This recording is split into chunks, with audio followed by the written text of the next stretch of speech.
কারণে শ্রেষ্ঠ হবে, কোরআনের কারণে মূল্যবান হবে।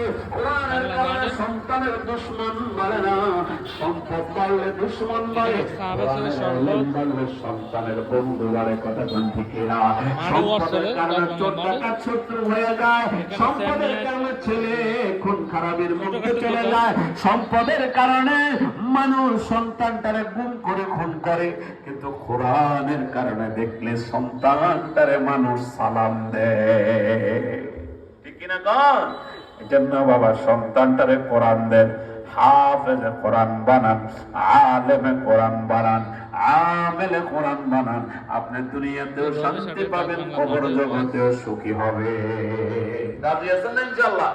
এই একজন হাফেজে কোরআন যখন আপনার জানাজা পড়াবে বাপ, একজন আলেম যখন মার জানাজার সামনে দাঁড়ায়,